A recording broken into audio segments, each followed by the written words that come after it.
నమస్కారం గురువుగారు. శ్రీమాత్రే నమః.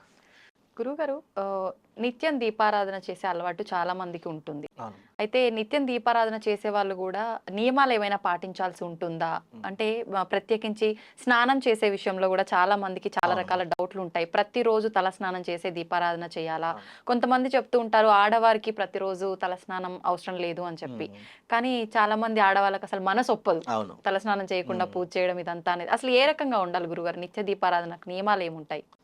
చాలా మంచి ప్రశ్నమ్మ. తప్పకుండా తెలియజేస్తాను.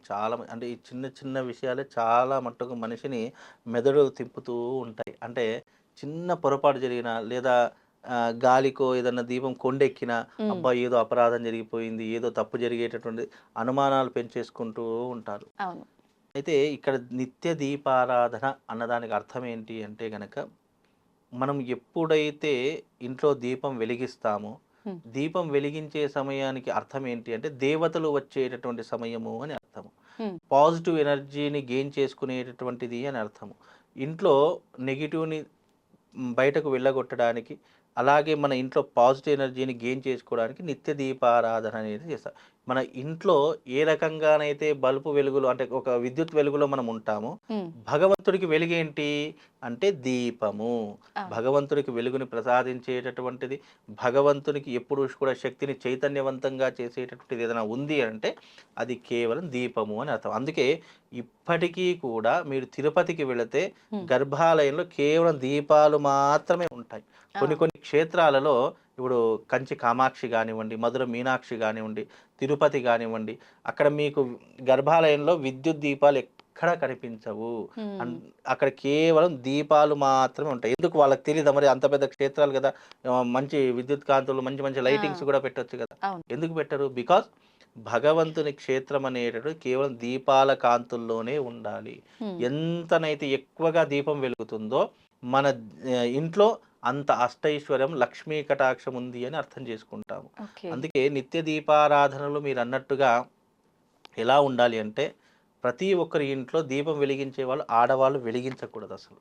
హ్మ్. మగవాడే దీపం వెలిగించాలి. ఇది చాలా మట్టుకు గుర్తుపెట్టుకోండి. చాలా మట్టుకు మగవాళ్ళు లేజీతనంగా ఉంటారు. అవును. "అమ్మా! లేసి పూజ చెయ్యు, దీపం హ్మ్. పెట్టు, దీపం పెట్టినావా లేదా?" అని చాలామంది అడుగుతారు. కానీ ఇంట్లో ఎప్పుడైనా ఇంటి యజమాని మాత్రమే దీపం పెట్టాలి. హ్మ్. చాలామంది వితండవాదం ఏం చేస్తారు, ఇంటికి ఇల్లాలే దీపము, ఆ! నువ్వు ఉండగా నాకు నువ్వే దీపం ఎందుకు? అంతే. ఇవే చెప్తూ ఉంటారు. అంటే ఇవన్నీ సిల్లీ సిల్లీ జోక్స్ అన్నమాట. అవునవును. అయితే నిజానికి ఇంట్లో ఇంటి యజమాని మాత్రమే, మగవాడు మాత్రమే దీపం వెలిగించాలి. హ్మ్. ఏ ఇంట్లోనైతే మగవాడు దీపం వెలిగిస్తాడో, ఆ ఇంట్లో అష్టైశ్వర్యాలు, సుఖ సంపత్తులు, భోగభాగ్యాదులు చాలా సమృద్ధిగా ఉంటాయి. ఇంకోటేంటంటే, ఏ ఇంట్లోనైతే మగవాడు దీపం వెలిగిస్తారో, భార్యాభర్తలకు గొడవలనేటటువంటివి రావు. గుర్తుపెట్టుకోండి ఎప్పుడు. భార్యాభర్తల మధ్యలో ఎందుకు గొడవలొస్తాయంటే, ఆడవాళ్ళు దీపం పెడితే భార్యాభర్తల మధ్యలో గొడవలొస్తాయి. ఇది హ్మ్. మట్టుకు కూడా చాలా మట్టుకు. అందుకే ఎప్పుడు కూడా స్త్రీ ఎక్కడ దీపం వెలిగించాలి అంటే, తులసి కోట వద్ద స్త్రీ దీపం వెలిగించాలి. ఆహా! భర్త యొక్క అధికారం ఏంటి అంటే, ఇంట్లో ఉన్నటువంటి అందుకే ఇంట్లో దేవుడికి పూజ చేయండి, హ్మ్. మగవాళ్ళే పూజ చేయాలని ఎందుకు చెప్తారు? బికాజ్ మగవాడు పూజ చేయడం ద్వారానే ఇల్లు ఎప్పుడూ కూడా పాజిటివ్ ఎనర్జీతో ఉంటుంది. హ్మ్. స్త్రీ పూజ చేస్తే గనక నెగెటివ్ ఎనర్జీ వస్తుంది. ఓకే. అందుకే ఎప్పుడు కూడా ఇంట్లో పురుషుడు మాత్రం నీకు పూజ రాదు, హ్మ్. కనీసం ఏమీ చేయవు. కనీసం దీపమైనా వెలిగించేటటువంటి ప్రయత్నం పురుషుడు మాత్రమే చేయాలి. హ్మ్. అలా చేస్తే నిజంగా చెప్తా. ఎవరి ఇంట్లో అయినా భార్యాభర్తలు చీటికి మాటికి గొడవ పడుతున్నారనుకోండి, హ్మ్. "ఏం చేయాలి గురువుగారు? ఏం చేయాలి? మా ఇంట్లో ఊకే గొడవలవుతున్నాయి" అని అంటే గనక ఆ! నిజంగా చెప్తున్నాను. పురుషుడు ఉదయాన్నే లేచి మీరేం చేయకున్నా లేచి ఇంత స్నానం చేసి దీపం పెట్టండి. మీ గొడవలనేటివి రావు. హ్మ్. చాలా మట్టుకు గుర్తుపెట్టుకోండి. ఇంకోటేంటి అంటే తప్పకుండా మనం ఇల్లు ఊడవకుండా దీపం పెట్టకూడదు. అది ఓకే. ఫస్ట్ నియమము.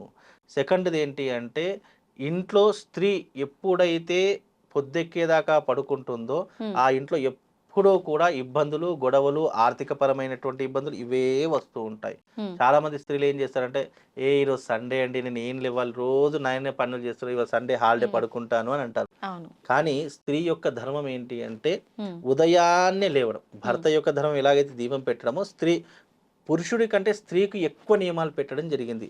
బికాజ్ ఏంది కష్టపెట్టాలి అనే ఉద్దేశ్యం కాదు. అప్పట్లో ఏంటి అంటే స్త్రీ యొక్క ధర్మం ఏంటి అంటే పొద్దున్న లేవడము, దీపం పెట్టుకోవడము, అలుకుపూత వేసుకోవడము, అలాగే ఇంట్లో ఉన్నటువంటి వాళ్ళు వండి ఇవే అవును. పనులుండేవి. కానీ ఇప్పుడు అలా కాదు. అంటే కాలం మారింది, ఈ సమాజం మారింది. ఆడవాళ్ళు కూడా మగవాళ్ళతో సమానంగా ఉద్యోగాలు చేస్తున్నారు కాబట్టి ఈ ఎన్నో రకాల రిస్ట్రిక్షన్స్ ఉంటాయి. అది వేరే విషయం. కానీ ఆడవాళ్ళ యొక్క కర్తవ్యం ఎందుకు అన్నారు అంటే, ఒక స్త్రీ ద్వారానే ఒక ఇల్లు అనేటటువంటిది ఎప్పుడూ కూడా ప్రశాంతంగా ఉంటుంది. ప్రశాంతంగా ఉండాలి అంటే స్త్రీ తాను చేయవలసినటువంటి ధర్మాన్ని, తాను చేయవలసిన కర్తవ్యాన్ని చేయక ఎప్పుడైతే మర్చిపోతుందో ఇక ఆ ఇంట్లో ఎప్పుడు గొడవలు, కొట్లాటలు, యుద్ధాలే ఇగ. ఆ! అప్పట్లో యుద్ధాలు అనేటటువంటివి పురుషులకు పురుషులు జరుగుతాయి. ఇప్పుడు యుద్ధాలు జరగాలంటే ఎవ్వరూ అవసరం లేదు. ఒక భార్యాభర్తలు యుద్ధం చేసుకుంటే చాలు.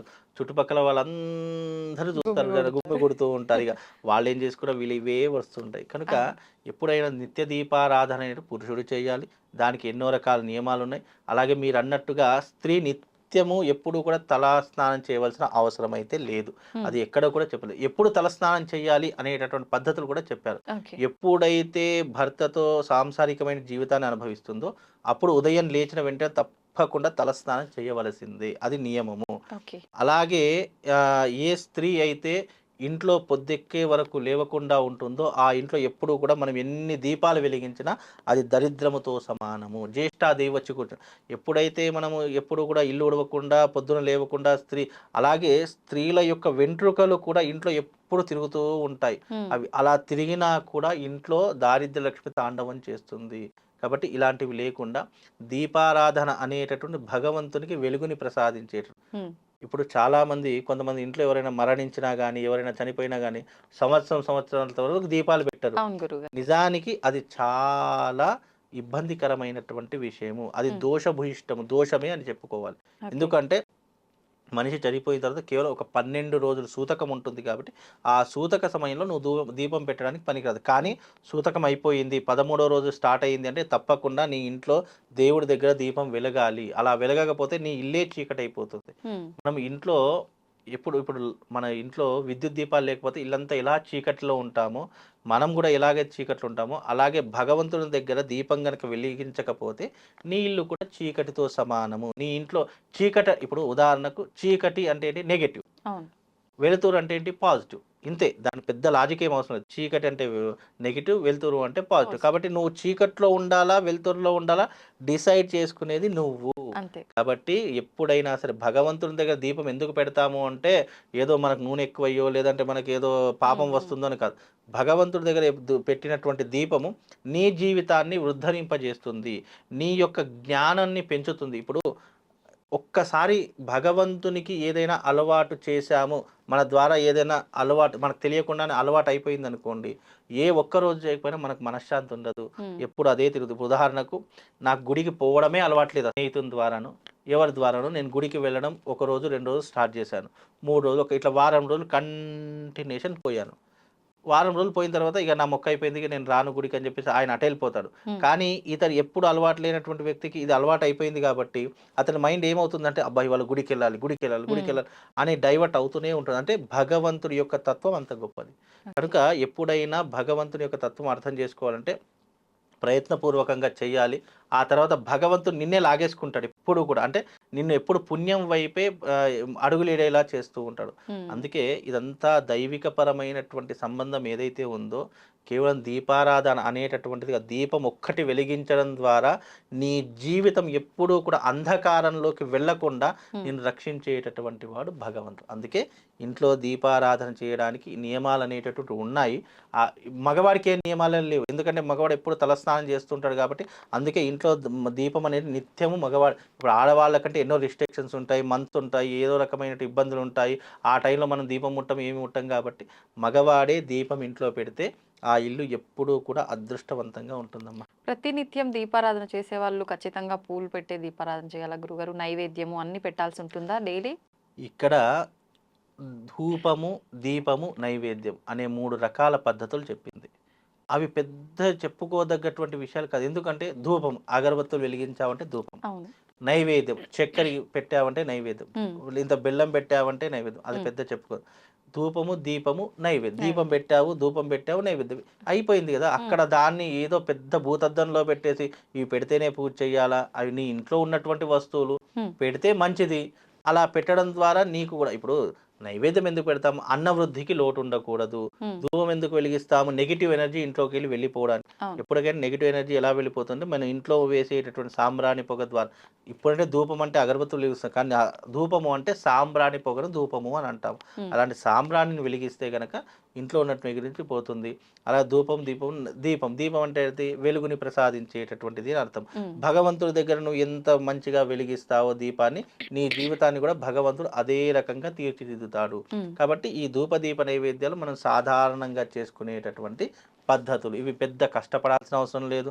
ఎవరో చెప్తే ఇవి కనీసమైనటువంటి ధర్మం. దీనికి మళ్ళీ కులము, మతము, జాతి అనే భేదములే లేవు. హ్మ్. ఎవ్వరైనా సరే ఈ పద్ధతులు ఎవ్వరైనా పాటించవచ్చు. ఇక ఓకే. కులం అనే పేరుతో గాని, మతం అనే పేరుతో గాని ఇవి చెయ్యొద్దు, ఇవి హ్మ్. చేస్తే నీకు పాపం చుట్టుకుంటుంది. అసలు మీ దాంట్లో ఇవి లేనే లేవు. నువ్వెందుకు పాటిస్తావు? హ్మ్. అనడానికి కూడా ఆస్కారం. ఎవ్వరైనా సరే మీ ఇంట్లో కనీస ధర్మం మనుషులందరూ ఒకటే. భగవంతుడు మనుషులు నువ్వు ఈ కులంలో పుట్టావు కాబట్టి నీకు ఇది తక్కువిస్తాను, నువ్వు ఈ కులంలో పుట్టావు నీకు ఇది ఎక్కువిస్తాను అని చెప్పి అన్నాడు కదా! అవును. మనుషులందరూ సమానమే. అలాగే భగవంతుడు కూడా సమానమే. కాబట్టి నువ్వు ఏ కులమైనా సరే, ఏ మతమైనా సరే భగవంతుడి దగ్గర నువ్వు ఆచరించవలసిన పద్ధతి నువ్వు ఆచరించుకుంటూ వెళితే హ్మ్. ఆ భగవంతుడు ఏదో ఒక రూపకంగా నిన్ను కాపాడుతూనే ఉంటాడమ్మా. గురుగారు చాలామంది ఎవరి పని అంటే పనిని బట్టి, వాళ్ళ సమయాన్ని బట్టి చూసుకొని పనంతా అయిపోయిన తర్వాత అప్పుడు స్నానాదులు ఆచరించుకొని దీపారాధన చేస్తూ హ్మ్. ఉంటారు.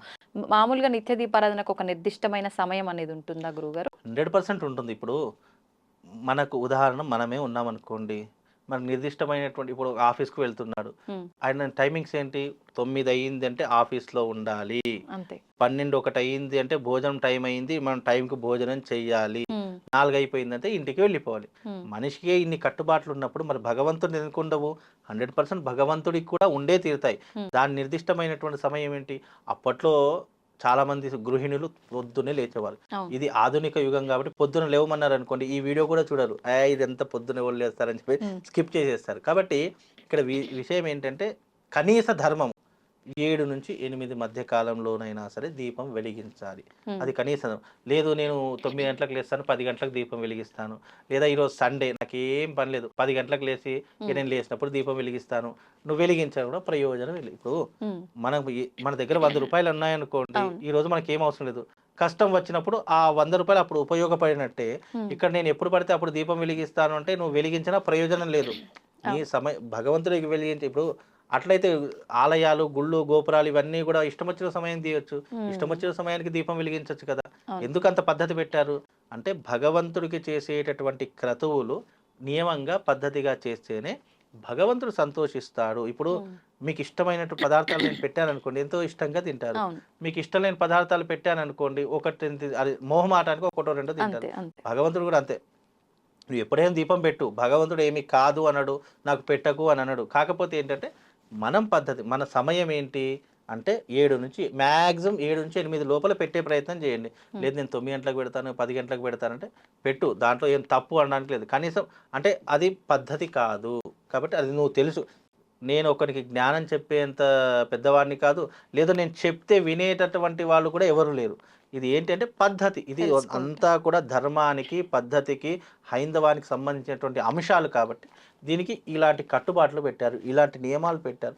అలా పాటిస్తే సరిపోతుంది. దానికి హ్మ్. పెద్ద చెప్పుకోదగ్గటువంటి అలాగే సాధ్యం మే త్రివర్తి సంయుక్తం వైనం యోజిత ప్రియాః గృహాణ దేవేశ మంగళలోకం తిమిరః భక్త్యద్దీపం ప్రయచ్ఛామి దేవాయాం పరమాత్మనే త్రాహిమాం నరకద్ఘోర దివ్యజ్యోతిర్ నమోస్తుతే. నువ్వు ఎప్పుడైతే దీపం వెలిగించడం మొదలు పెడతావో నరకంలో నీ శిక్షలు తగ్గిపోతాయి. హ్మ్. నువ్వు చేసిన పాపములు తగ్గిపోతాయి. ఇప్పుడు త్రాహిమాం నరకద్ఘోర దివ్యజ్యోతిర్ నమోస్తు. నరకంలో ఇప్పుడు ఇక్కడ వెలిగించినటువంటి దీపం ఏదైతే ఉందో నరకంలోకి వెళ్ళేటటువంటి నీ పాపాలను అవి దహింపజేస్తుంది అని అర్థం చేసుకొని దీపం వెలిగించు. హ్మ్. అలా చేస్తే తప్పకుండా నీ యొక్క జన్మ చరితార్థం అవుతుంది. నువ్వు యజ్ఞాలు చేయాల్సిన అవసరం లేదు. పూజలు చేయాల్సిన అవసరం లేదు. నీ కుటుంబం బాగుండాలి అంటే రోజు పొద్దున్న లేసి దీపం పెట్టుకో. అంతే. నిజంగా చెప్తాను. దీపం ఏ ఇంట్లో అయితే పురుషుడు దీపం వెలిగిస్తాడో ఆ ఇంట్లో గొడవలు ఉండవు. ఇది హ్మ్. చాలా మట్టుకు గుర్తుపెట్టుకో. ఇంకా చాలా ఉన్నాయి చెప్పుకుంటూ పోతే ఈ ఎపిసోడ్ కాదు ఇంకా సమయం సరి సమయం సరిపోదు కాబట్టి ప్రస్తుతానికి ఇవి సరిపోతాయండి. అలాగే గురుగారు. ధన్యవాదాలు గురుగారు. శ్రీమాత్రే.